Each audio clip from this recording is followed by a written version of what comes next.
Nuevamente, reiterarles el saludo un domingo hoy, ¿no? Por la noche ya.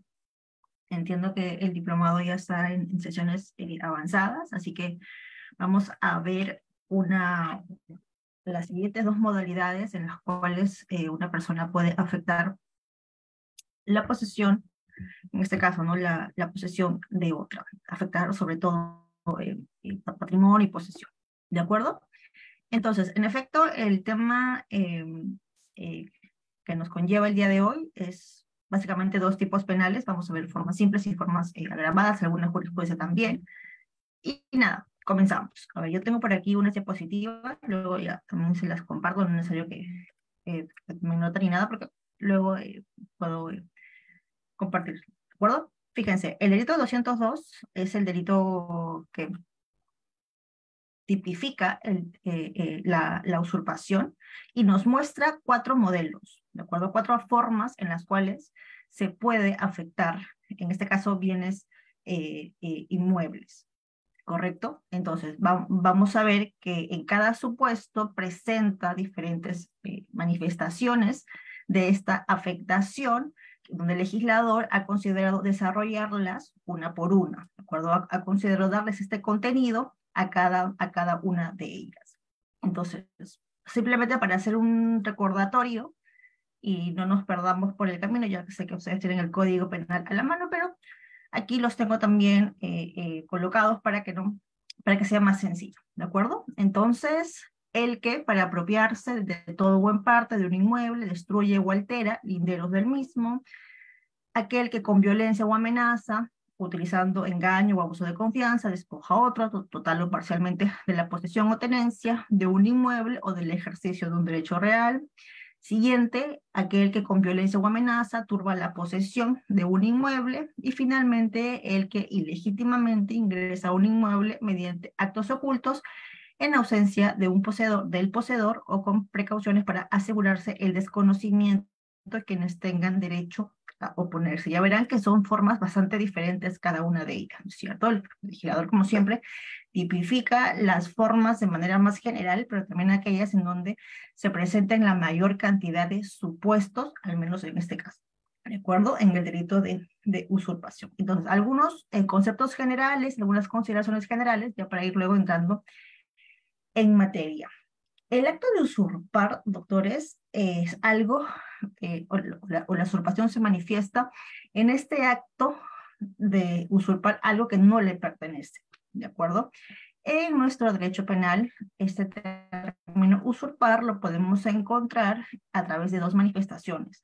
Como estamos viendo aquí, en la usurpación de un bien inmueble, pero también no nos olvidemos de la usurpación de funciones, ¿no? Pero esto no está regulado evidentemente aquí en el capítulo de delitos contra el patrimonio, sino lo vamos a encontrar en delitos contra la administración pública. Entonces aquí simplemente nos vamos a abocar aquella usurpación de bienes inmuebles. El delito de usurpación de funciones tiene otra lógica, tiene otros supuestos, tiene otra pena, tiene otra protección, ¿de acuerdo? Entonces ustedes saben que los funcionarios públicos, cada uno de ellos tiene bien delimitadas las funciones, cada uno incluso está refrendada, colocada a través de documentaciones, a través de ROF, a través de MOF. Entonces cada funcionario público sabe y conoce qué funciones puede desempeñar, más que puede, debe desempeñar. Esto es una limitación positiva y negativa, ¿cierto? Porque estas funciones hacen que él pueda cumplir con su rol y al mismo tiempo, no como si fuesen dos caras de la misma moneda, hace que aquellas funciones que no le pertenecen, evidentemente le pertenecerán a otro funcionario público el funcionario en cuestión, no podrá desarrollar ninguna de ellas, ¿de acuerdo? Entonces, si eso ocurre así, estamos hablando dentro del delito de usurpación de funciones, lo cual, por más que tenga un nombre bastante parecido, por más que haya un concepto ahí similar, es la temática, el sentido del delito es completamente diferente cuando estamos dentro del delito de usurpación, ¿de acuerdo? Este tal cual lo rige el capítulo, el título de protección eh, a bienes muebles o bienes inmuebles, como ya lo han visto en las últimas sesiones, ¿de acuerdo? Vamos por ahí. El bien jurídico El delito patrimonial es un delito patrimonial cuyo bien jurídico tutelado pues es la posesión de un bien inmueble, la misma que debe ejercerse de una manera tranquila, de una manera pacífica. El Estado nos otorga ese derecho a todas las personas de poder disfrutar como parte de nuestra manifestación de personalidad también, de poder tener un espacio en el cual nosotros podamos desarrollarnos nuestras cosas más íntimas, más personales, ¿cierto?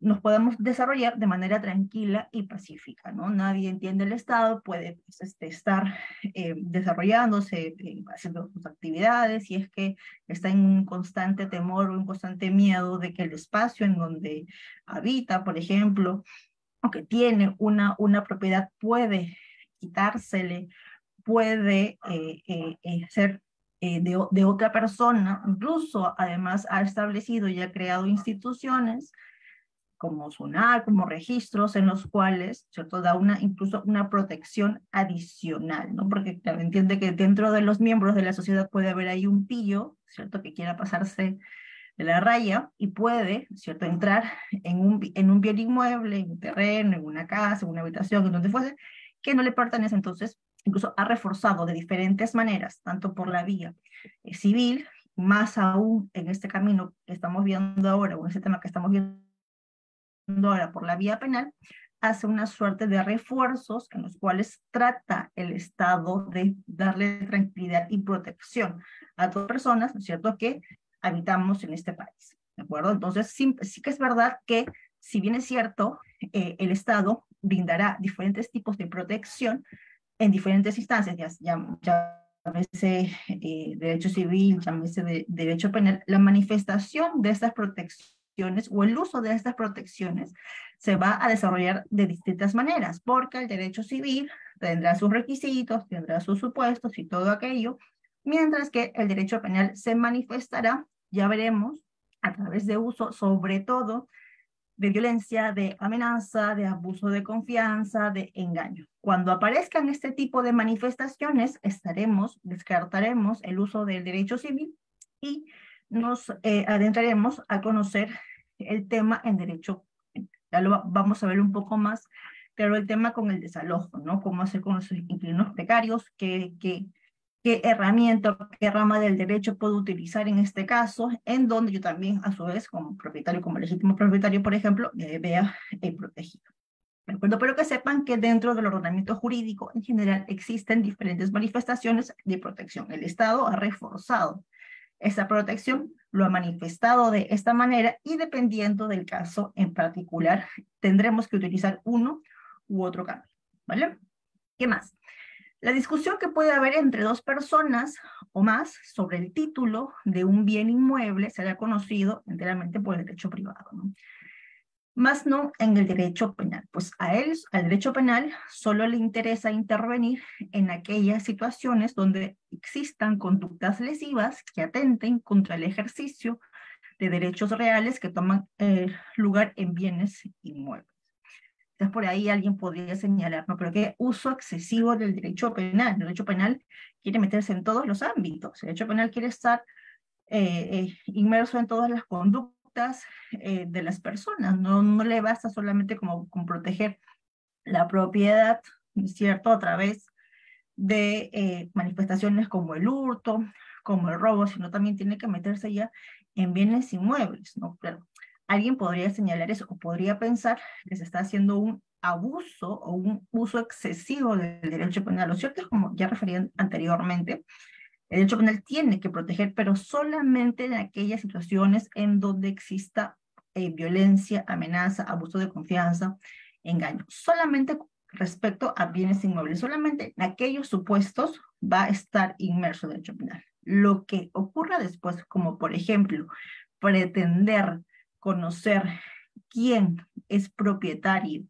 o legítimo propietario de un bien inmueble dentro de una investigación o de una denuncia, un proceso posteriormente en el delito de usurpación, no va a entrar, no va a tener cabida, ¿de acuerdo? Y de hecho ustedes pueden revisar varias jurisprudencias que se conoce a través de diferentes portales académicos o diferentes portales de jurisprudencia que se comparten, muchos de esos casos o muchas de esas estrategias en esos casos se pretende tener o se pretende buscar con el conocimiento hacia el magistrado que va a resolver sobre quién tiene el derecho. O sea, es un ámbito de discusión que alguna de las partes establece respecto a que yo soy el verdadero propietario. Entonces te presento un montón de documentos o pretendo cuestionar la propiedad del el bien inmueble. Lo cierto es que ya también hay jurisprudencia en donde señala que ese tipo de ámbitos o ese tipo de temas no son conocidos en un proceso penal de investigación del delito de usurpación, ya sea simple o agravada.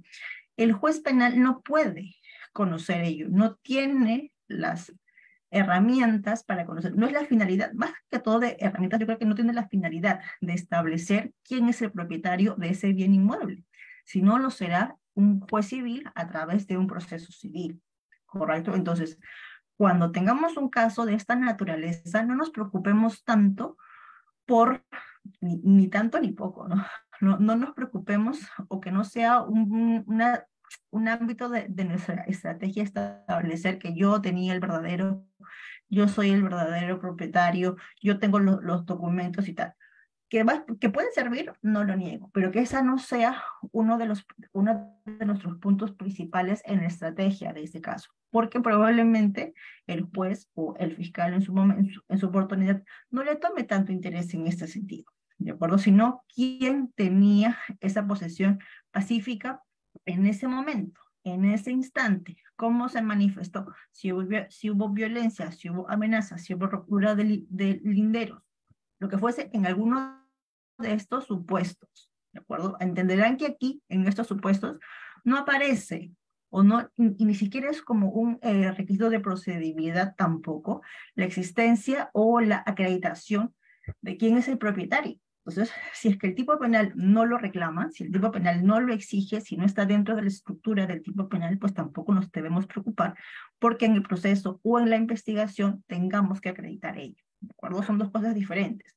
El juez penal simplemente se abocará a conocer y le tendrá que acreditar a él si es que esa conducta estuvo enmarcada en alguno de estos cuatro supuestos, bajo la forma de alguno de estos cuatro supuestos y nada más. El resto, el juez penal no tendrá que conocerlo, no podrá conocerlo tampoco, porque no está dentro del ámbito de la tipificación del orden. ¿De acuerdo?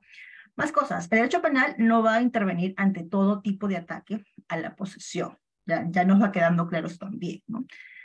Pues para que pueda garantizarse su legitimación en la esfera de criminalidad, se requiere identificar la existencia de elementos sobre los medios comisivos que empleará este agente. Como ya lo hemos mencionado, la violencia, la amenaza, el abuso de confianza. ¿De acuerdo? El derecho penal está restringido solamente a aquellos usos. Recordemos que es de última ratio, ¿no? No puede intervenir en todos los ámbitos, no le corresponde en todos los ámbitos aparecer, simplemente aquellos en donde sea necesaria y sobre todo en donde exista al menos alguno de aquellos elementos que hemos colocado aquí en el último cuatro, ¿de acuerdo? Algunos elementos objetivos y subjetivos, que aquí también hay que reconocer y hay que recordar para poder entender luego frente a qué casos estamos en una investigación, un proceso que amerita el conocimiento del derecho penal y otros que no. Tener en cuenta primero el bien inmueble, ¿no? Aquellos que no pueden transportarse de un lugar a otro sin que se destruyan, pues están adheridos fijos al suelo. No estamos hablando aquí de bienes inmuebles, porque los casos de manifestación o de afectación a bienes muebles, ya lo han visto anteriormente con el delito de hurto, robo, simple, agravado. ¿Verdad? Ahí ya lo han conocido con todos los supuestos, con todos los requisitos y tal, ya lo han conocido antes, en módulos, entiendo, anteriores. El sujeto activo, pues entendemos que es un delito común, por lo tanto puede ser cualquier persona. El sujeto pasivo, por su parte, será todo aquel que ejerce esta posesión, la tenencia real del bien mueble puede tratarse incluso de un poseedor ilegítimo o precario, como lo habíamos señalado. ¿Por qué? Porque el conocimiento, la materia de del caso, de la investigación o proceso del delito de usurpación no está abocado al conocimiento de quién o el reconocimiento del verdadero propietario, sino quién ejercía esa posesión. Por eso es que en los casos, ya lo habíamos mencionado también, en los casos en donde exista, donde necesitemos sacar o retirar a una persona en esa condición, por ejemplo, una persona que no esté pagando el alquiler ya hace mucho tiempo al dueño de este departamento, no se va, o el dueño del departamento que lo que quiere es, sobre todo, la restitución de este departamento, de esta casa, lo que fuese, lo que quiere es eso, más allá de los medios. Normalmente lo que se hacía, o lo que muchas personas han considerado hacer, es pues no llevar personas que los apoyen y con ayuda de ellos y ejerciendo violencia sobre este bien porque consideran, porque ellos realmente son los propietarios, ellos consideran que se les está haciendo un abuso, tienen un inquilino moroso de muchos meses, entonces la forma más rápida y efectiva que ellos consideraban que tenían para poder recuperar este bien, que además no saben en qué condiciones estaban dejando, donde probablemente también han dado por perdido esos meses impagos de alquiler, no sé, 5, 6 meses o lo que fuese, incluso de casos de personas conocidas se han dado el mano.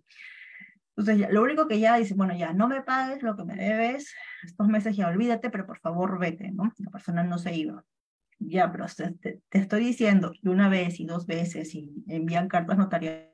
Entonces, ante esa desesperación, pues no tenían mejor idea, o no se les ocurría mejor idea que contratar personas o valerse de personas adicionales para ir a su departamento, porque ellos se consideran, y lo son realmente los verdaderos propietarios, para retirarlos. ¿Qué es lo que ocurría en estos casos? Que este inquilino moroso luego interponía una denuncia por usurpación, ¿no es cierto? Porque habían sacado sus cosas a la mala, porque incluso le habían golpeado, se habían perdido cosas y lo que fuese. Entonces, en este caso, claro, el conocimiento iba a ser porque esta persona, el dueño, aunque nos puede parecer un poco injusto, nos puede hacer ruido, ¿no? Pero si es el dueño, pero si es el verdadero, y encima no le está pagando y no le paga hace meses, y el departamento por dentro los tiene, o la vivienda, la casa, los tiene en condiciones deplorables. Incluso en muchos casos también ni siquiera pagan. Cuando se vive en un departamento, pues se paga servicios comunes, ¿no? Como vigilancia, como luz, como jardinería, como limpieza en espacios comunes. Entonces ni siquiera lo pagaba, terminaba pagándole el dueño, ¿no? Porque eso igual hay que cumplirlo mes a mes con la junta de propietarios.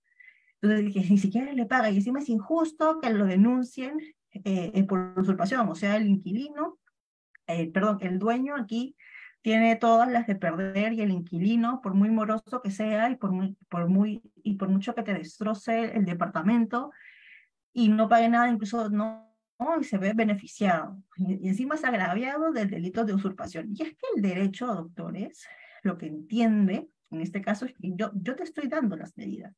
Y lo que tú estás haciendo, en este caso de ser un inquilino moroso, yo te voy a dar otra medida y te doy el tema del desalojo, el trámite del desalojo. Cuando tú tendrías que ir por la vía civil, hacer tu proceso, se recomienda incluso, ¿no?, tener en el contrato de arrendamiento una cláusula que lo permita de esta manera para que sea más rápido y tal.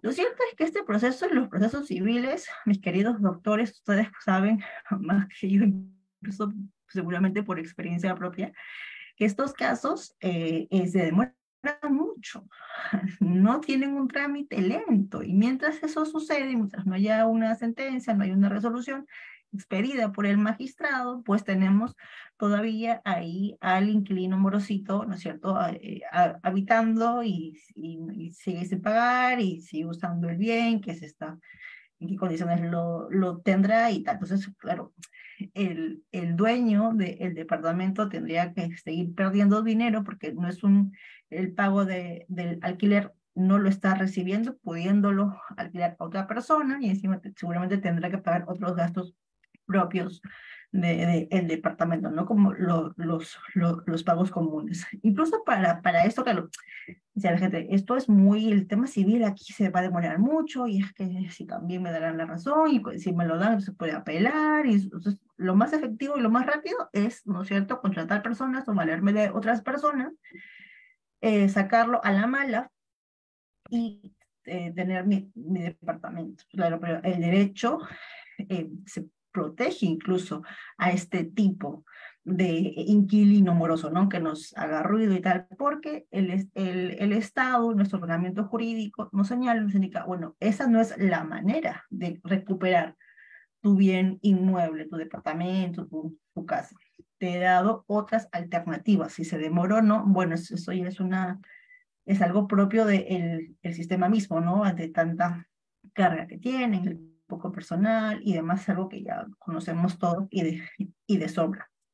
Y ante ello, incluso ahora, bueno, ahora no, hace ya algunos años atrás, se expidió el tema del desalojo notarial, ¿no? Donde será el notario que comunique, y en breve plazo de días, si es que está todo ok y se acredita que, por ejemplo, hay un tema de pagos no cumplidos, pueda dar el conocimiento e invitar a la persona que se retire. Si es que eso no ocurre, ya podrá ir a la vía civil. Pero lo cierto y el punto a donde voy es que el Estado nos proporciona esas herramientas, ¿cierto? Nos proporciona esos usos para poder dirigirnos por la vía correcta y no utilizar el mal camino. Porque, claro, el propietario, en su desesperación y en su ya hartazgo seguramente de tener un inquilino que no le paga el alquiler durante mucho tiempo, opta por la vía más rápida y efectiva y sencilla que él considera. Sin embargo, lo que no sabe es que después habrá recuperado su departamento, y, ¿no es cierto?, y además tendrá su denuncia por usurpación. Tampoco es la idea, ¿cierto? Entonces, ante esto ya sabemos que el Estado nos otorga las vías útiles y válidas para la recuperación, por ejemplo, de un bien mueble, que no es el derecho penal, ¿no? Será el derecho civil.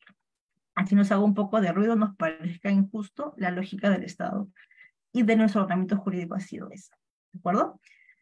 ¿Qué más? Más cosas. Finalmente tenemos un tipo subjetivo también, y aquí se tiene que analizar, y sabemos efectivamente que el delito de usurpación es un delito netamente doloso. ¿Okay? De hecho, los delitos contra el patrimonio no hay una forma culposa, ¿no? No hay un robo culposo, un hurto culposo por negligencia, por falta de experiencia, por impericia, ¿no? Estos tipos penales se manifiestan de manera dolosa. Y además, en el inciso 1 y 2 se presenta un elemento adicional al dolo, que es apropiarse de su posesión. ¿De acuerdo? Esto también habrá que acreditarlo. Estos elementos, además del dolo, este animus de apropiarse de este bien inmueble. ¿De acuerdo? Entonces, primer supuesto, doctores, ya para ir entrando en materia. ¿Qué se entiende, no? El primer supuesto nos señala destrucción y alteración. Entonces acá, recordamos acá en el episodio número 2, tienen todo el tipo penal. ¿Y qué se entiende por destrucción y alteración de linderos? Primero debemos entender qué es un lindero, ¿no? Este lindero o el lindero debe entenderse toda señal de manera natural o artificial que sirve para establecer los límites del bien inmueble. Los linderos tienen la finalidad de servir de demarcación territorial permanente a los límites de un terreno. Pueden ser cercos de piedras, palos, adobes, alambrados, estacas. Entonces ustedes sabrán que, claro, aquí un poco en la ciudad, donde ya tenemos todo construido, donde ya hay edificios, casas, será poco probable encontrar los linderos. Acá estamos hablando de zonas rurales en donde todavía no hay edificaciones. Entonces, los propietarios no tienen, ¿cierto?, mayor camino que establecer la delimitación de su propiedad, de su bien inmueble, a través de estos linderos, de estas demarcaciones, ¿correcto? Entonces, ¿lo demarcarán de quién? Pues del vecino, ¿no? Del vecino del costado, del vecino de atrás, del vecino del frente, de la vía pública, entonces hacen un reconocimiento, ya estamos hablando acá de formas bastante rudimentarias, porque la demarcación también puede ser a través, por ejemplo, de construcciones de ladrillos, ¿no? Algo más elaborado, pero el derecho penal no exige que esta demarcación del lindero sea exhaustivo, súper delimitado, ¿cierto? Que sea que dentro, por ejemplo, de la colocación de palos o piedras sea uno de otro, puede estar incluso separado, pero siempre y cuando el propietario haya tenido esta finalidad de demarcar. Entonces, si yo demarco, primero que lo estoy haciendo dentro del espacio que me corresponde, ¿no? Porque si yo demarco y tengo al vecino del costado y me agarro ahí un metrito, no quise dar cuenta, doctora, ¿no? Que en las tierras nadie se da cuenta, ¿no? No pasa nada. Entonces yo ahí de vivo, ¿no es cierto? O por ganarle al vivo, ¿cómo se, esta palabra? Que es un poco coloquial, lo aprimero, porque mi vecino todavía no lo ha demarcado, entonces yo por ahí, por ganar unos centímetros más, unos metritos más, lo coloco y lo demarco.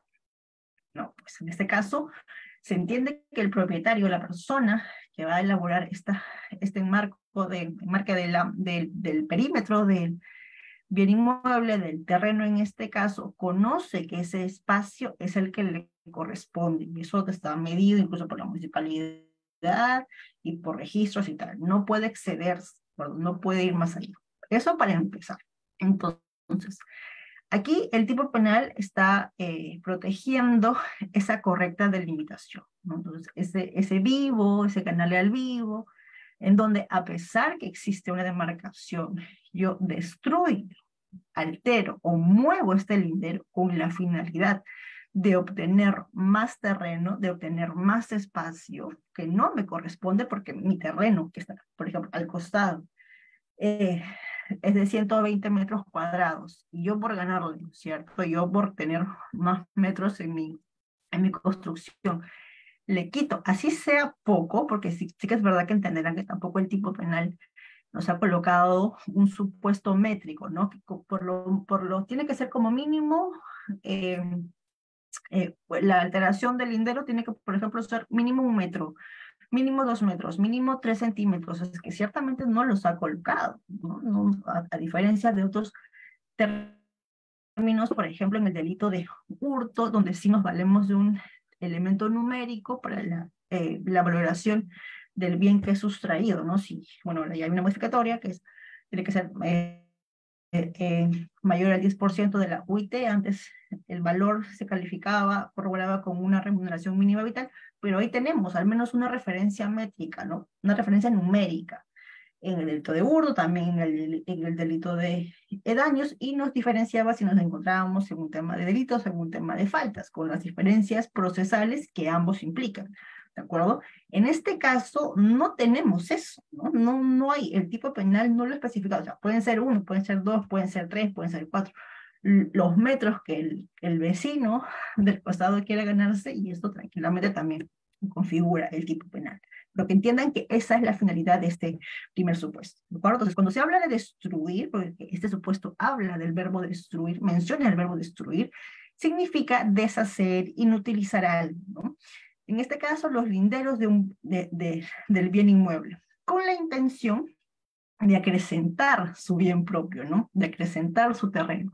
Tendrán que este caso, sobre todo, involucra a los vecinos, ¿no? Porque claro, si mi parcela, mi terreno está en la otra cuadra, ¿cuál sería la finalidad mía de apropiarme? Porque geográficamente es imposible, sería un delito imposible. Esto ocurre sobre todo en predios, en terrenos que están próximos, que están juntos, en donde la división que se enmarca y me señala cuál pertenece a Juan y cuál pertenece a Pedro, ¿cierto? Está delimitado por esta suerte de linderos que ya hemos visto pueden ser muy rústicos, muy sencillos, piedras, palos, costales, también, ¿no? Les amarran costales, o más elaborados ya como construcciones, ¿no? Por muy sencillas que sean, como un marcado de ladrillos, ¿no? Que yo sé que construir o enmarcar con ladrillos es más caro que poner palos y piedras, pero también de pronto es más seguro, ¿no? Porque mover de pronto ya una construcción establecida como un ladrillo, como una pared de ladrillos, es más complicada. Lo puede destruir, claro que sí. De hecho, también el tipo penal lo protege y lo abarca, pero es más notorio, ¿no? La destrucción que de pronto mover palos, piedras, estacas, o algo parecido, ¿de acuerdo? Alterar, también el verbo alterar está circunscrito en este primer supuesto. Alterar los linderos implica la conducta de cambiar de posición, ¿no? Evidentemente, si yo cambio los linderos para que mi vecino, o para que yo pierda espacio, el tipo penal tampoco se configura, porque lo que quiere es que el tipo penal se configure cuando el vecino acrecenta, ¿no? su terreno, su espacio, en perjuicio del vecino del costado. Para eso utiliza estas manifestaciones como destruir, o por ejemplo, esta que estamos viendo de alterar, ¿no?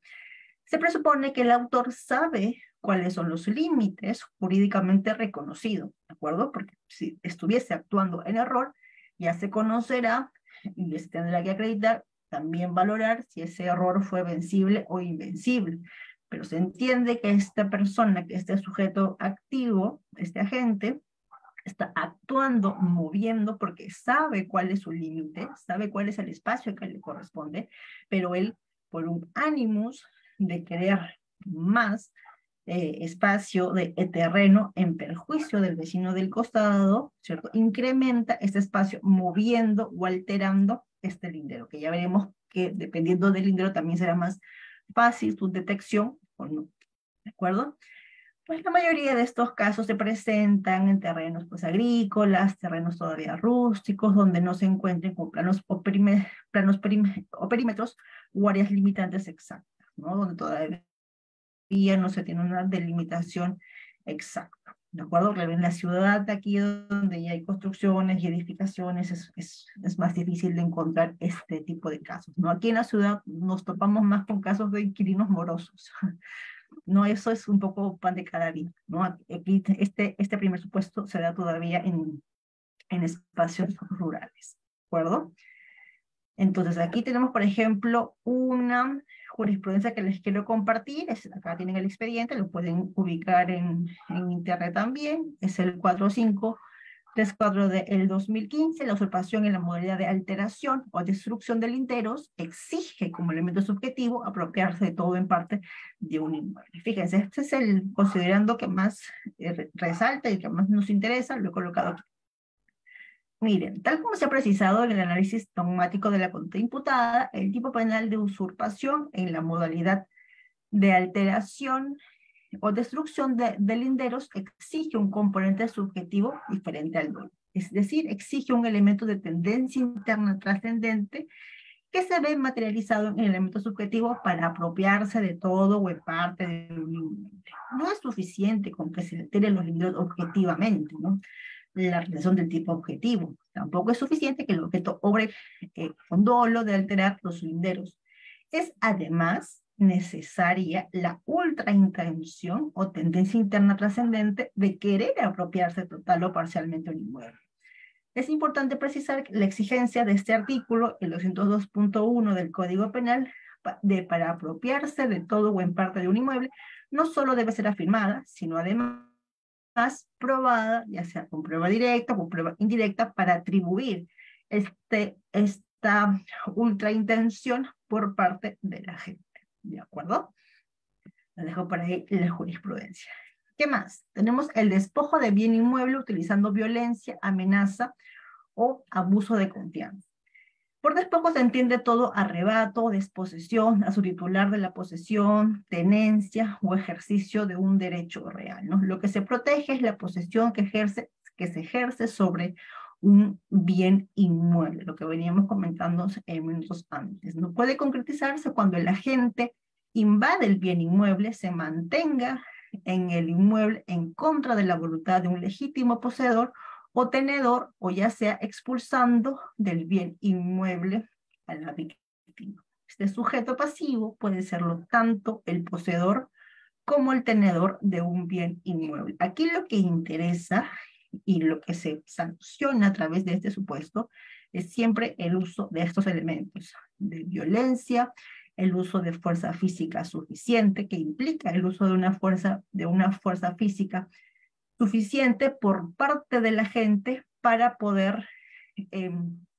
desocupar al poseedor o tenedor de este bien inmueble. Debe tratarse además de una fuerza física lo suficientemente idónea para poder reducir al máximo los mecanismos de defensa del sujeto pasivo, ¿no? En el sentido de poder neutralizarlo, ¿no? Y así ocupar el bien inmueble.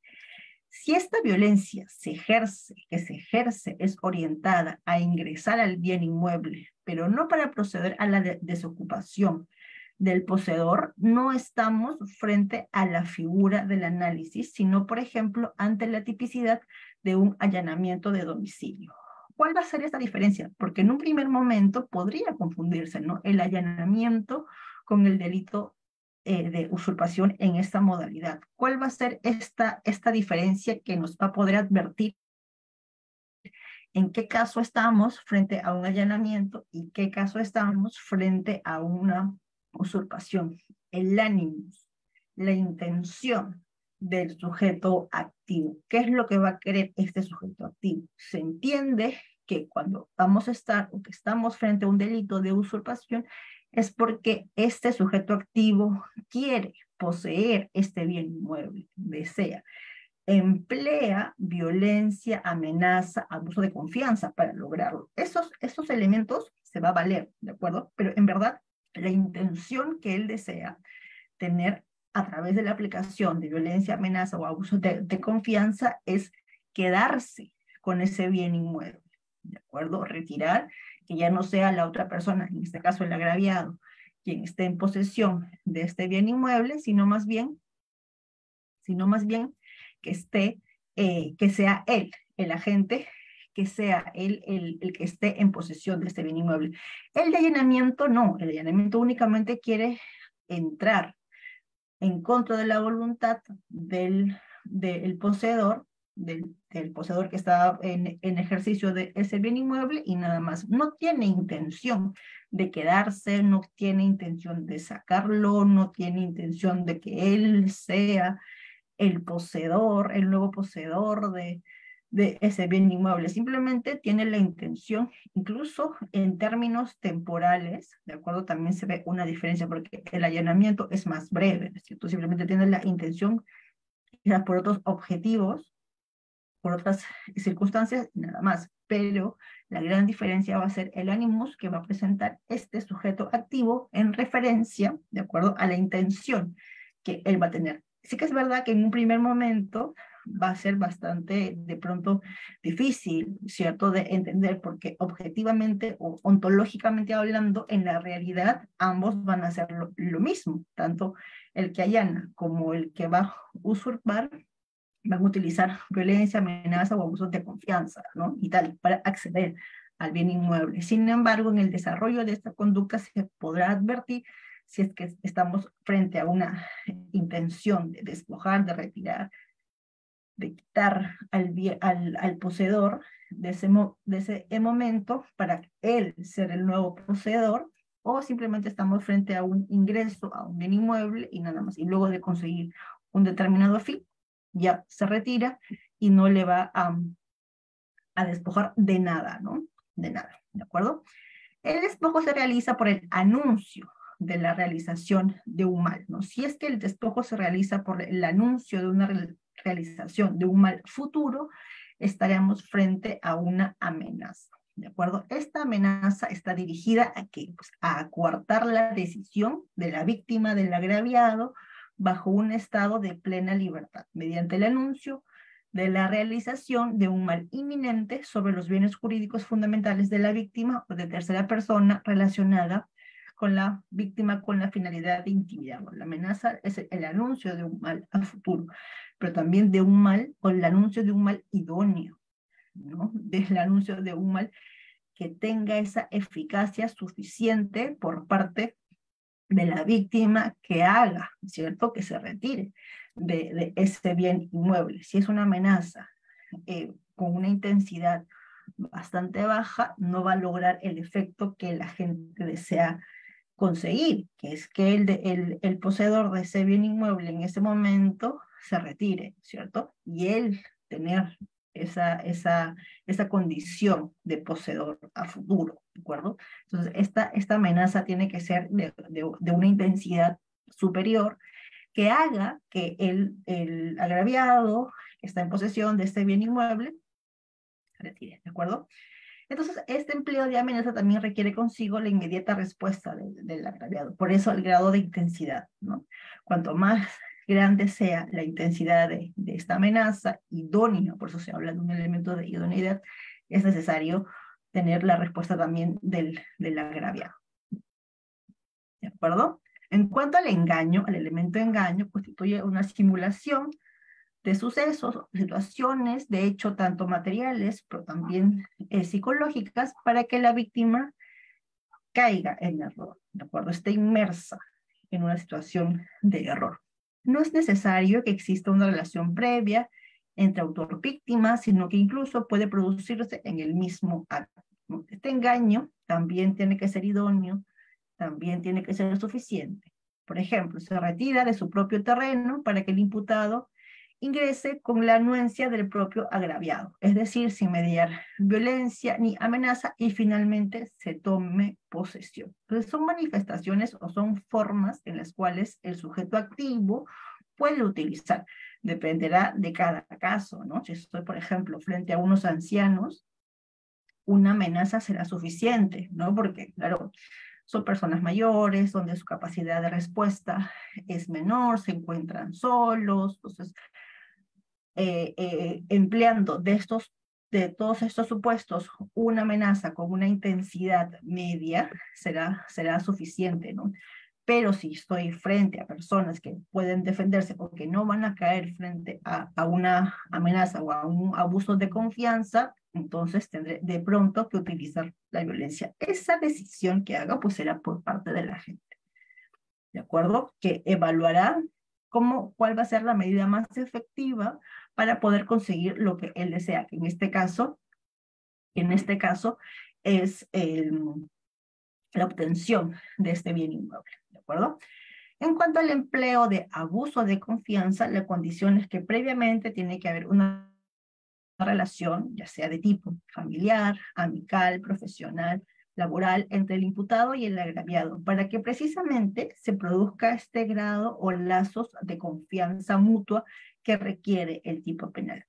El abuso de confianza consiste en que este autor o el agente logra intencionalmente hacerse depositario de la fe, de la estima, quizás de confianza de la víctima para posteriormente traicionarla, ¿cierto? Y causarle el perjuicio patrimonial. Entonces, aquí, en este supuesto de abuso de confianza, se dan estos supuestos en donde el sujeto activo, ya no a través de engaño, no a través de amenazas, sino a través de ganarse a la víctima, a través de cualquier tipo de relación que previamente tenga, profesional, laboral, amical, familiar, se gana esta confianza, el sujeto activo, el sujeto pasivo o el agraviado relaja sus actos de defensa porque se deja llevar por esta confianza, por esta relación de cualquier tipo que tenga con el sujeto activo. Y esta metodología que va a utilizar el sujeto activo hace justamente que posteriormente pueda despojar y usurpar del bien mueble a su víctima, ¿de acuerdo? Yo tengo un caso aquí, por ejemplo, ¿no?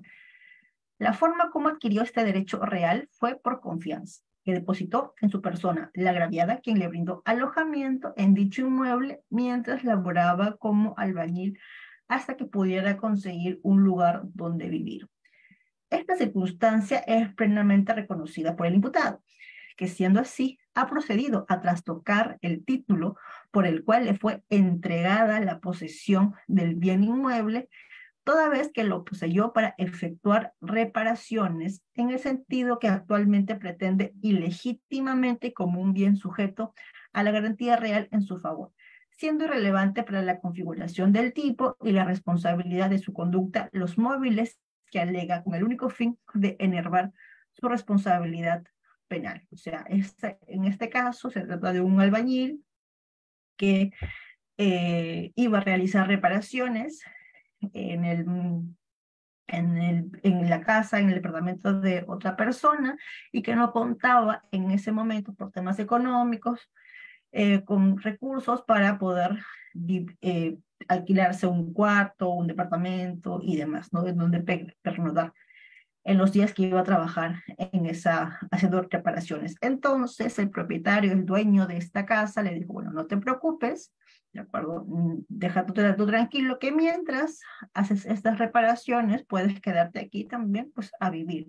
Evidentemente las reparaciones no iban a ser infinitas. Las reparaciones, todos aquellos que hemos hecho algún tipo de reparación o mejora, pues tiene un plazo de tiempo, ¿no? Ya sea días, ya sea semanas, pueden ser meses también, dependiendo de la complejidad de las reparaciones que se van a hacer, pero tienen un inicio y tienen un fin, ¿de acuerdo? Temporal, y además una finalidad. La persona está dentro de ese departamento porque está haciendo una suerte de reparaciones y tal. Entonces, ¿qué sucede? Que pasa ya el tiempo, las reparaciones terminan, ¿cierto? Y el albañil no se retira, ¿cierto? Ya no quiere salir, por más que las reparaciones ya quedaron establecidas, ya quedaron hechas. Entonces aquí él abusó de la confianza, ¿no?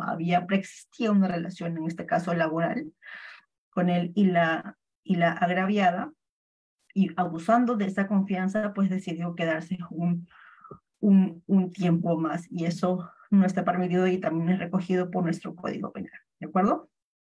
Ahora vamos a ver el siguiente supuesto, turbación de la posesión. Se exige que la gente realice actos materiales y efectivos que sin despojar al poseedor legítimo suponen una limitación o restricción de la pacífica posesión de un inmueble, siendo los medios para realizar la turbación la violencia o la amenaza. La acción de la gente consiste en restringir el derecho el derecho pleno a esta posesión, pero sin interesar un despojo u ocupación total o parcialmente del inmueble, ya que esta no es su finalidad. Se necesita que la gente no tenga esta intención de despojar, sino solo de incomodar al otro, y que esta incomodidad sea de manera constante y persistente en el tiempo. Ya hemos hablado que aparte, ¿cierto?, del disfrute pleno de la posesión, es que la persona que está haciendo disfrute de esa posesión, pues pueda hacerlo de una manera tranquila y pacífica, ¿no? El Estado nos señala que como manifestaciones de nuestra personalidad, tengamos ese derecho a disfrutar. Yo, por ejemplo, estoy en mi casa, ¿cierto? Cuento con luz, con agua, con todos los servicios, nadie toca la puerta, no tengo miedo de que o no vivo con ese temor de que alguien puede entrar de pronto por la puerta y llevarse mis cosas o hacerme algo, a mí o a mi familia, etcétera. Entonces, se entiende que para poder vivir en sociedad y vivir tranquilamente necesitamos que el espacio en donde nos estemos desarrollando también sea de esa manera, también sea desplegado de esa manera, ¿no? Tengamos pues, nuestro espacio íntimo donde aquí dormimos, comemos, nos cambiamos, bueno, ya algunos también trabajamos, hacemos el home office, etcétera, ¿cierto? Criamos a nuestros hijos, a nuestras mascotas, convivimos con nuestros padres, con nuestra pareja y demás, ¿de acuerdo? Entonces, esto es parte del desarrollo personal. Entonces, el Estado también protege de que, incluso sin la finalidad, porque entenderán que lo supuesto que hemos visto anteriormente importa esta intención del sujeto activo de quitarme, no solamente de la tranquilidad de vivir, sino también ya del espacio físico, ¿no? De quitarme ese derecho sobre el espacio físico que yo tengo. Pero también hay una modalidad que el legislador ha considerado proteger y colocar en el Código Penal, en donde se establezca esa tranquilidad, ¿cierto? Entonces, el agente sin este ánimos de quitarme de la posesión, sin quitarme mi condición de poseedor, y o propietario desea ingresar. Entonces, aquí eso ya no interesa. Eso cuando ocurra, eso cuando estemos frente a un caso en donde haya este tipo de situaciones, nos encontraremos en el uno y en el otro, ¿no? Cuando simplemente el agente, el sujeto activo, quiera fastidiar, quiera molestar el normal uso, disfrute de este bien inmueble de una persona, nos encontraremos frente a la modalidad de turbación. Turbación entendido como fastidio, ¿no? Entendido como molestia, entendido como incomodidad, ¿de acuerdo? Entonces, ahora, estos supuestos también son reservados cuando, en algunos casos, cuando no haya una cierta justificación referente a casos, ¿de acuerdo? ¿Por qué se los digo? Porque cualquier manifestación de incomodidad, entre comillas, no puede ser tomado bajo este supuesto. Este caso, este es un expediente, es una excepción de naturaleza de acción que fue visto con el antiguo Código Procesal Penal, pero en este caso, que fue un caso personal, o sea, un caso donde yo asesoré a las investigadas y que se ganó justamente a través de una excepción, era el caso en donde en una junta de propietarios, en una residencial, se denunció a la presidenta de esta asociación de vecinos y a la tesorera por turbación de la posesión por otra vecina, todos vivían en la misma residencial, por esta vecina, y debido a que esta vecina pues era una vecina que se estaba atrasando en los pagos de los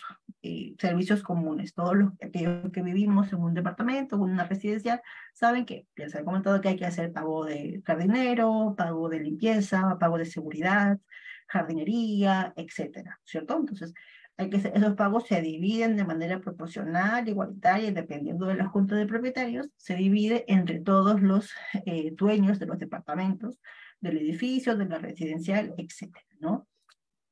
Entonces, había una vecina que se estaba atrasando ya en los pagos y ya era un retraso de manera repetitiva, o sea, ya se atrasaba 2 meses, luego pagaba el tercer mes, entonces eso generaba molestia dentro de los vecinos, dentro de los demás vecinos, porque ellos tenían que sacar de su bolsillo, porque claro, a Sedapal, por los caños que hay de manera del uso común, pues no le vas a decir, bueno, mira, es que no me paga vecinos, cóbrame lo que sí pagamos, ¿no? Claro, el recibo es uno, y uno tiene que pagar el monto y ya está, ¿no? O sea, al no le interesa, así que tu vecino paga, si tu vecino no paga, al jardinero tampoco le dice, bueno, entonces, como el área del vecino que no paga, ya, esa área no la voy a trabajar, señora, voy a trabajar, ¿no es cierto?, el área de los vecinos que sí pagan. Eso no ocurre, ¿no? O sea, el señor de portería, o señor de portería le dice, bueno, cuando pase algo,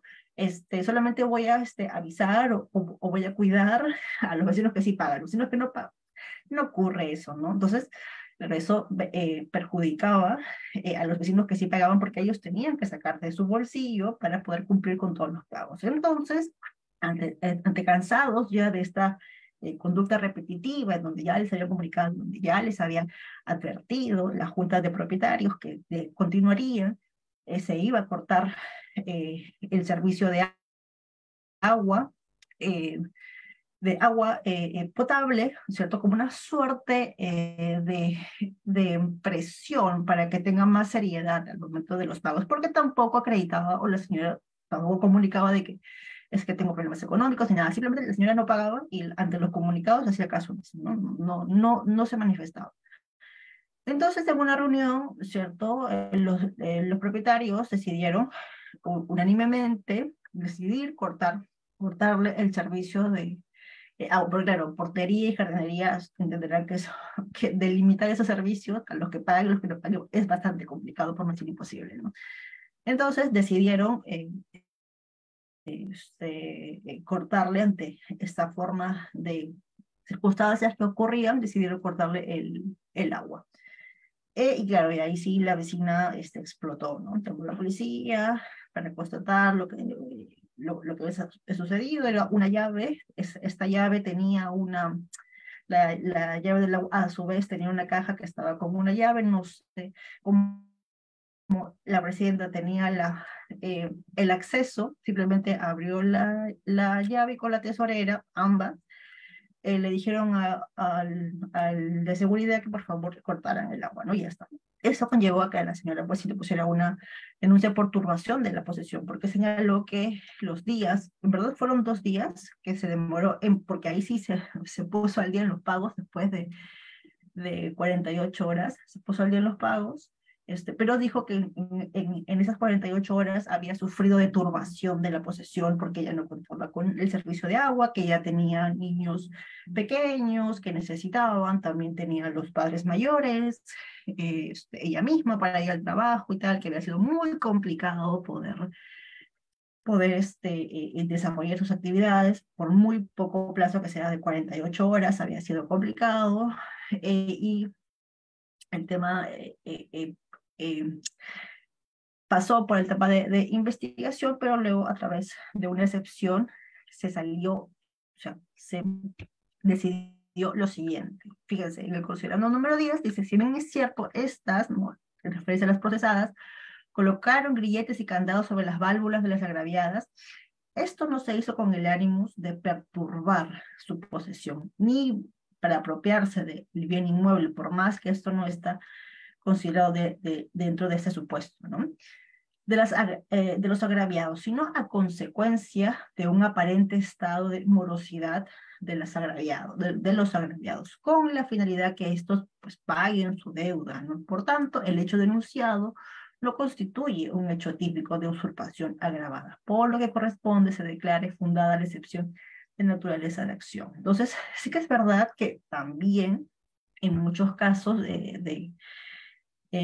edificios o residenciales en donde se presenta este caso de morosidad, y la junta de propietarios, ¿no?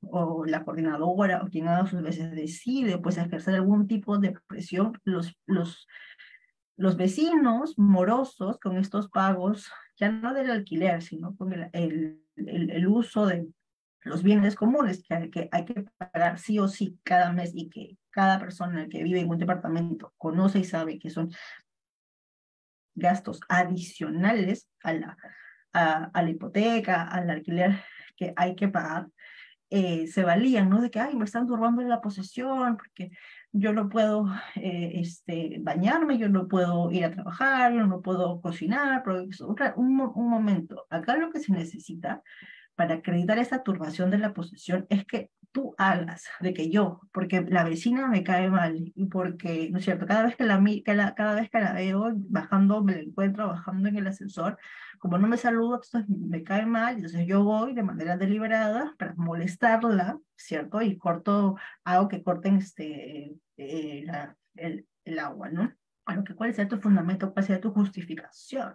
De hecho, también está ese tema de cortes de servicios, las empresas de luz, de agua, telefónica, ¿no es cierto? Es algo que ustedes saben, aquellos que de pronto se demoran en pagar incluso una cuota, ¿no es cierto? ¿Qué hacen estas empresas? Te dicen, aparte que te mandan mensajes, ¿no? De que te voy a cortar la línea o ya debes un mes de línea, ¿qué hacen? ¿Te siguen esperando o simplemente te cortan el servicio?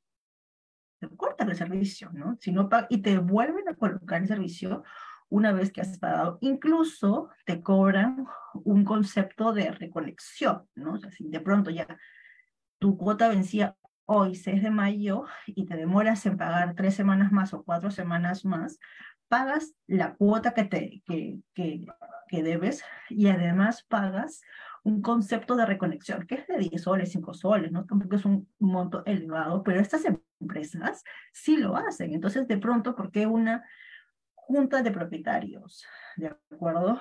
De manera colegiada, por decirlo de alguna manera, ¿no? Tienen esa decisión para simplemente pagar o cumplir con los pagos de luz, agua, lo que tengan compartido, ¿no? Seguridad, portería, jardinería, limpieza, ¿no? Porque no se hace con la finalidad de molestar. Lo que pasa es que no has cumplido con un pago, entonces se te corta. Cuando vuelvas a cumplir con el pago, se te repondrá los mismos servicios. De hecho, claro, portería, jardinería, limpieza es algo que incluso no pagando siguen disfrutando, ¿no? No es que el personal de limpieza cuando pasa por tu puerta, no, por tu piso no lo limpia, no ocurre eso, ¿de acuerdo? Entonces, me pareció interesante resaltar este tipo de decisiones, porque sí que es verdad que se pensaba que automáticamente cortar el agua, ¿cierto? A un vecino o la luz, sobre todo el agua, a un vecino moroso de pagos comunes, en la automáticamente turbación de la posesión, pero ya hay jurisprudencia que nos indica que no, ¿no? Que dependerá de cada caso y de la justificación que se coloque en cada caso. De acuerdo, doctores, ya me estoy excediendo de la hora. Vamos a pasar brevemente por el delito de daños. ¿De acuerdo? Delito de daños, artículo 205. El que daña, destruye e inutiliza un bien mueble o inmueble, total o parcialmente ajeno, será reprimido con pena privativa de libertad, no menor de 3 ni mayor a 60 días multa. Algunos aspectos de interés, por ejemplo, este nos configurará cuando el agente activo pues tiene esta intención de dañar de manera total o parcial un bien, ya sea este mueble o inmueble, configurando así un menoscabo económico en el agraviado que no produce beneficio alguno.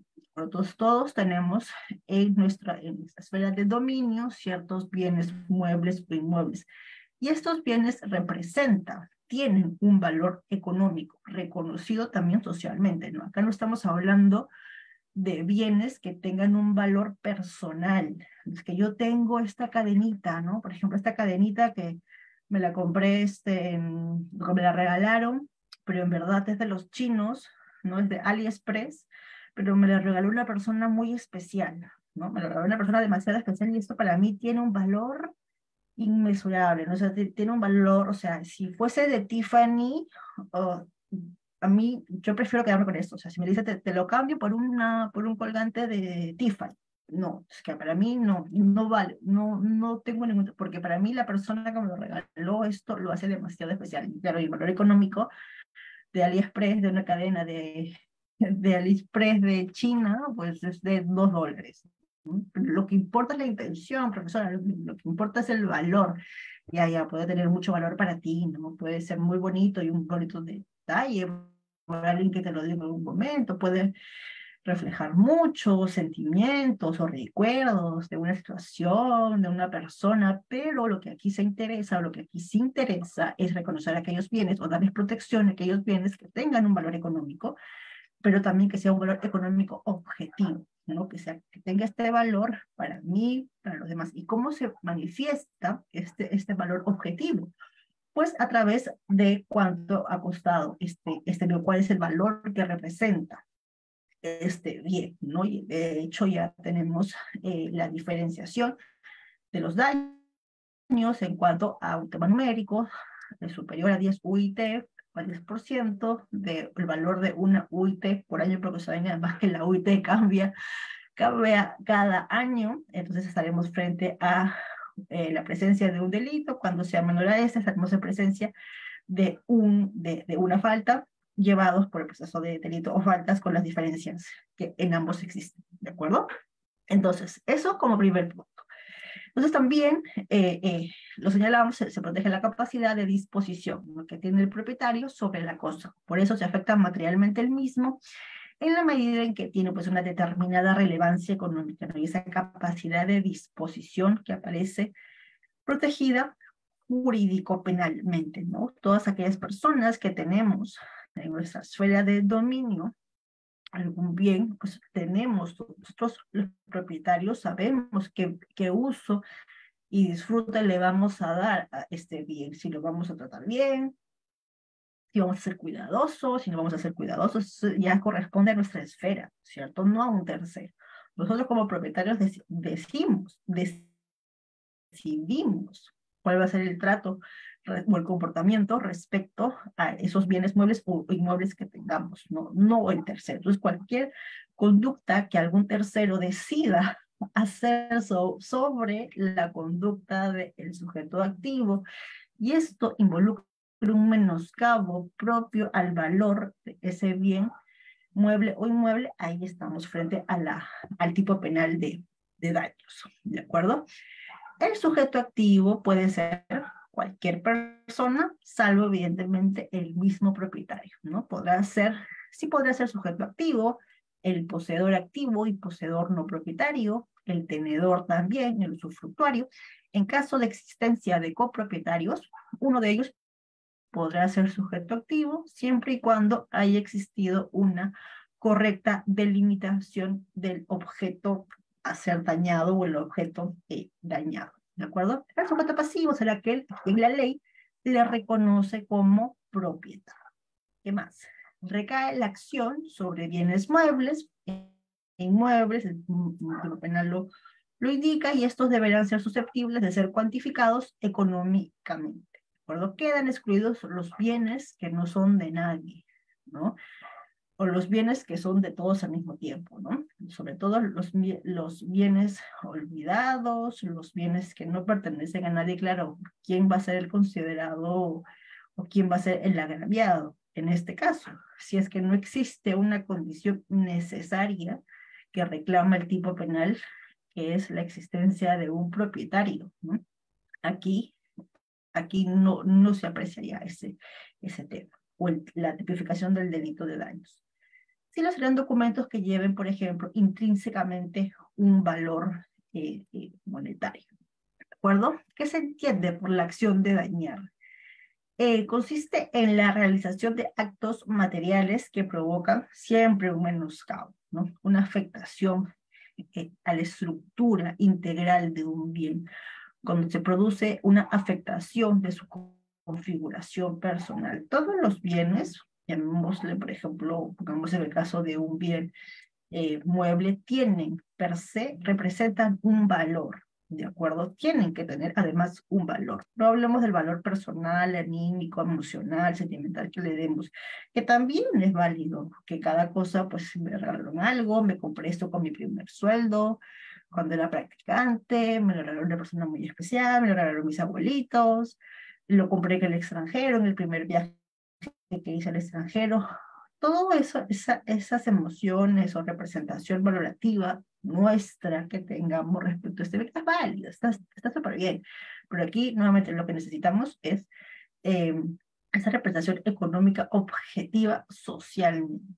¿De acuerdo? Entonces, esta acción de dañar, si este bien mueble tiene, ¿cierto?, un valor en sí, cuando un tercero daña este bien, este valor evidentemente ya no va a ser el mismo, ¿no? Este valor económicamente hablando tampoco va a ser el mismo, porque va a pasar algo dentro de su estructura que va a hacer que el valor decaiga, ¿no? Entonces, eso es está tipificado en la primera conducta, ¿no?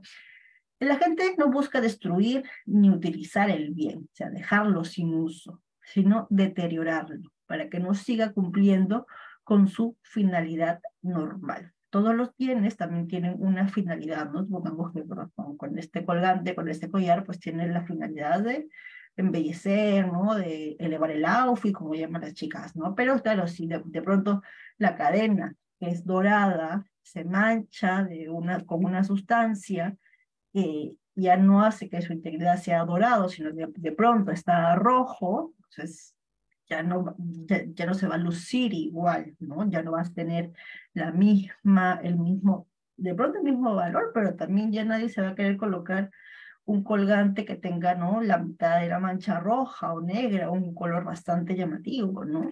Entonces eso hace que dentro de la estructura de este colgante, ¿cierto?, de este collar, se vea, ya no pueda seguir cumpliendo su finalidad, ¿no? Porque es estar en el cuello, pues, de las personas, ¿no? Estar colgado, estar adornando, elevando el outfit, lo que fuese.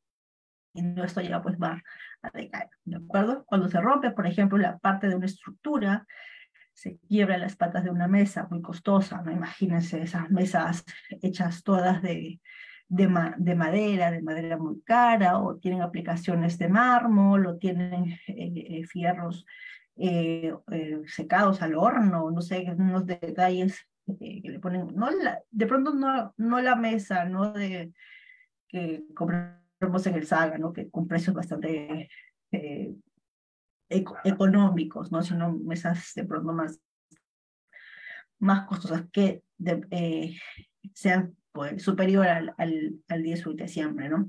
Se mancha con pintura una obra, una parte, lo que fuese, ¿no? Todo aquel que haga que su funcionamiento ya no sea el mismo, ¿no? ¿De acuerdo? Entonces, esto es lo que tenemos que actuar, o lo que tenemos que analizar en esta circunstancia. La destrucción, por su parte, implica la desaparición de este bien, ¿no? Dejarlo en añicos, en donde su estructura material sufre una total transformación y el bien ya no pueda ser reparado, ¿no? Claro, si ya estamos hablando, si hablábamos antes de una modificación a la estructura de este bien, pero si de pronto se puede seguir utilizando, ¿no? Si alguien quiere utilizar un collar manchado, porque igual dice, no, está manchado, no pasa nada, igual sirve, ¿no?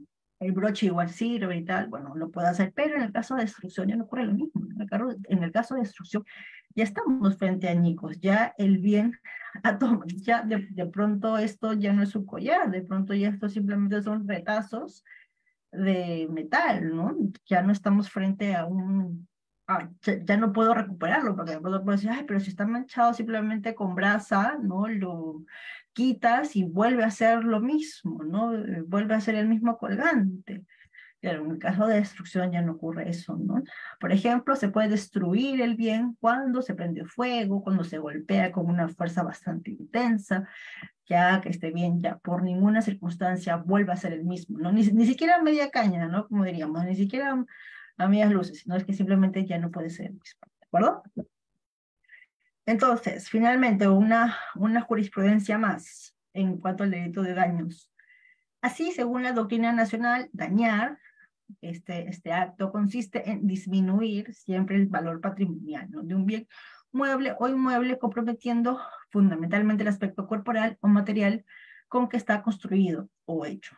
Con su acción, el autor o agente no busca destruir ni utilizar el bien, lo que busca es deteriorarlo para que no siga cumpliendo su finalidad neutra, ¿no? En este caso, por ejemplo, dependiendo de la modalidad en la cual se haya investigado, porque es claro, al tener varios supuestos o varios verbos rectores, este tipo penal, al momento de formalizar investigación o al momento de denunciar, yo tendré que identificar en qué verbo rector me estoy encontrando. No puedo utilizar todos los verbos rectores al mismo tiempo, ¿no? Porque además aquí la descripción o la tipificación está de manera disyuntiva, o es dañar, o es destruir, o es inutilizar. No puedo decir una correcta tipificación, no puede señalar es que son los tres verbos al mismo tiempo, porque yo para defenderme, en caso que yo fuese investigado, tendría que hacerlo bajo algún supuesto. De acreditar, por ejemplo, ¿no? Bueno, simplemente pues, si es inutilizar o destruir, yo de pronto podré defenderme diciendo que el bien, ¿es cierto? Sí que es verdad que ha disminuido un valor, pero se puede seguir utilizando, pero se puede seguir empleando. Entonces, tengo que saber bajo qué verbo rector me están colocando. De hecho, esto no ocurre solamente con el delito de daños, ¿no? En todos los supuestos en donde haya varios verbos rectores, es cuestión y es responsabilidad de una correcta tipificación y de una correcta imputación, indicarme bajo qué verbo rector. Claro, acá estamos hablando de un tipo penal bastante chiquito, bastante corto, ¿no? Por ejemplo, en el caso de denuncia calumniosa. Ustedes ven, el tipo penal de denuncia calumniosa parece un arroz con mango, porque uno lo lee y dice, madre mía, que estos todos son un montón de supuestos. Y yo he visto algunas tipificaciones en donde se emplea todo. O sea, para formalizar, el fiscal emplea todo el tipo penal, pero no disgrega o no tiene ese estudio o ese nivel de estudio en donde disgrega uno por uno. Entonces, es, hay que hacerlo, hay que exigirlo, ¿no? Porque eso a su vez dificulta para el investigado poder defenderse. Si es que no me explican bien por qué verbo rector. me están investigando, ¿cómo puedo yo defenderme? ¿No? Va a ser aún más complicado. Y cuando ya posteriormente entremos a debatir, esto es investigación, y cuando entremos a debatir en un posible futuro juicio oral, peor aún, ¿no? Porque el juez va a decir, bueno, ¿y ahora por qué te voy a condenar? ¿Por dañar, por destruir, por inutilizar? Y ese colador, ese tamiz, ese análisis no se puede hacer en juicio oral, ¿no? Simplemente se entra a corroborar, sí o no. Tú fuiste, o ustedes investigados, hicieron este tipo penal, sí o no, y ya está. Tengo estas pruebas que me acreditan y ya está, ¿no? Eso es lo que analizo en juicio oral. Ya no veo la tipificación, la imputación se supone que ya anteriormente estuvo bien hecha, ¿no? Que ya se analizó en etapa intermedia, se hizo ese control para ver si estaba bien hecho o no, y si no estaba, pues se modifica, se subsana y ya está, ¿no? Eso no lo veo juicio oral, pero si es que investigadores ni siquiera me lo dicen, es bastante complicado. ¿De acuerdo? Bueno, doctores, ya me he pasado un poco más del tiempo otorgado y la verdad que no deseo hacerlo, ya no les quito más tiempo, conmigo ha sido de momento por mi parte con esta clase.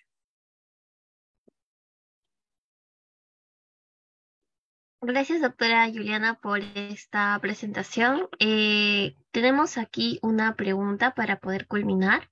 Es de Emerson López, que dice, doctora, ¿cómo sería el iter criminis en el delito de usurpación?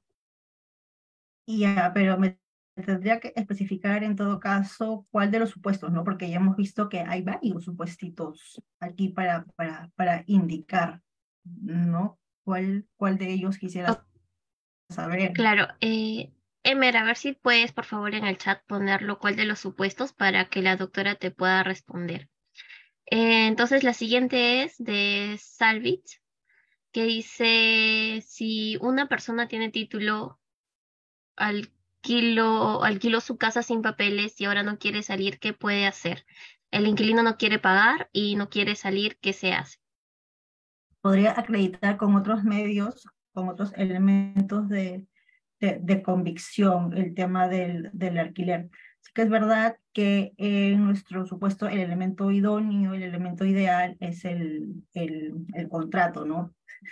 Yo no sé a estas alturas de la vida cómo se puede alquilar solamente de palabra, ¿no? Es bastante complicado, bueno, con una confianza. Pero, por ejemplo, los pagos o los pagos que se hayan hecho en los primeros meses, luego se dejó de pagar por un monto concreto, ¿cierto? Por el mismo tiempo, por el mismo monto, de pronto podrían suplir el tema del contrato. Sí que es verdad que ahora, y lo he explicado, el tema de desalojos por incumplimientos contractuales no se hace, o la vía idónea no es entrar y quitarlos. Ahí hemos tenido y hemos hablado brevemente por el tema del desalojo, el trámite del desalojo por vía judicial o por vía notarial, ¿no? Eso tiene otro presupuesto. Ya los abogados civilistas determinarán cuál será ese u otros documentos que suplan la inexistencia de un contrato, ¿de acuerdo? Porque además desalojar está tipificado como delito, ya entenderán aquí, ¿no? En el segundo supuesto. Entonces, la vía penal no es la idónea, porque también le hemos explicado, ¿cierto?, que incluso hay una protección al poseedor precario, ¿no? Entonces, aquí lo que no se entra a tallar la valoración o la acreditación de la propiedad de una persona u otra. No es la vía penal la idónea, será la vía civil con los instrumentos que el derecho civil eh, nos permita, ¿de acuerdo?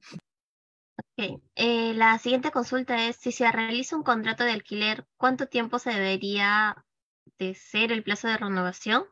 Especificar en contrato cuando el inquilino quiere salir o especificar el allanamiento o habría otro contexto. Creo que eso te lo respondería mejor un abogado civilista, Ok, porque ese detalle en el contrato es netamente derecho civil. Acá lo que estamos viendo, independientemente de la valoración del contrato que pueda hacer un juez para valorarlo, recordemos que los actos de investigación no tanto se indican o se circunscriben, y también lo he señalado al principio de la clase, a determinar si el contrato estuvo bien hecho, si estuvo bien dado, porque aquí, ¿qué es lo que importa, doctores? ¿Qué es lo que interesa en este caso? Estas maneras. Si hubo violencia, si hubo amenazas, si hubo engaños, si hubo abuso de confianza con la finalidad de despojar de que esta persona que está en el uso de la posesión de ese bien inmueble ya no esté y sea yo el nuevo poseedor. Eso es lo que interesa. Estos temas que pueden parecer que están íntimamente ligados, yo lo sé, que puede empezar a confusión, no entiendan que la vía idónea es el derecho penal, porque ni siquiera, si ustedes lo presentan así, con muchos temas civiles en la denuncia, es altamente probable que ni siquiera pase el primer filtro, y el fiscal lo archive de plano, porque va a entender y va a conocer que lo que se está buscando en este caso no es acreditar alguno de los supuestos, sino es por un tema civil. Entonces se lo va a remitir a la vía civil y el caso va a ser archivado. Sí, podrás quejar, ¿no? Podrás elevarlo al superior y el superior nuevamente advertirá que no es un tema netamente penal y que lo que se está buscando es la acreditación o el reconocimiento de un derecho y va a confirmar el archivo. ¿De acuerdo? Entonces, no se vayan tanto por ese lado. Mejor es ir por la vía civil, por la vía notarial, que nuestro sistema también ya está regulado como una forma de facilitación y quedarnos únicamente para los actos en donde se utilice este tipo de engaño, amenaza, abuso de confianza para los temas penales. ¿De acuerdo? Sí, acá hay dos últimas consultas. La primera es un saludo desde Puerto Rico y la pregunta es, en Perú, ¿cuándo se aborda la situación cuando el valor de los daños es difícil de cuantificar? Sí tiene que haber una acreditación. Si no es por un tema, bueno, a ver, ustedes saben que además en los temas de hurto y de robo tenemos que acreditar la pertenencia del bien. ¿Cómo sucede cuando no tenemos la pertenencia al bien, ya sea a través de facturas o de boletas? Se suple de otros elementos, ¿no? Como de declaraciones juradas, por ejemplo. En este caso, si es que no hubiese el valor que yo le puedo dar, puedo utilizar, por ejemplo, una pericia que me determine el valor de manera objetiva, ¿de acuerdo? ¿Cuál va a ser el valor al momento antes de entiendo que va por el tema de daños, ¿no? Por el delito de daños. ¿Cuál era el valor de ese bien previo a la acción dañosa y después incluso, ¿no? Y respecto a la acción dañosa. Ya es aquí, pero voy a bajar por aquí. Un segundo, en esta diapositiva, a través de la acción o después de la acción de dañar, destruir, inutilizar, vale ahora este bien, ¿no? Si valía antes como 100, después de dañar o destruir o inutilizar, ahora vale como 2, ¿de acuerdo? Tendría que tasarlo a través o demostrarlo a través de una pericia, ¿de acuerdo? Y el último es, en el caso del auto de enjuiciamiento, sea por daño, pero el juez observe que no es daño, sino inutilización del bien, ¿puede aplicar la desvinculación de la calificación jurídica o dejarlo en libertad? Podría desvincularse de la calificación, podría hacerlo más que dejarlo en libertad. No entiendo dejarlo en libertad en el caso que esté preso, digamos, por los daños. Bueno, el delito de daños es un delito bastante pequeño, ¿ah? Donde no se aprecia, o en los casos en ejercicio, no se aprecia investigados con privación de libertad. Ahí está un poco confusa la pregunta, simplemente por la tipificación del el tipo penal. No es un tipo penal grave, ¿no? No es un tipo penal de robo, no es un tipo penal donde entenderán y compararán que la pena o la prognosis de pena difiere, ¿no? No es lo mismo, por tanto que ahí la pregunta está un poco rara. Ok. Muchas gracias por todo. Estas son las últimas preguntas que la doctora ha podido responder. Doctora Juliana, le agradecemos por la ponencia y la clase del día de hoy. Gracias a todos por la asistencia y pues los esperamos en la próxima clase. No olviden, por favor, colocar se les ha enviado el link de asistencia y eso sería todo. Muchas gracias.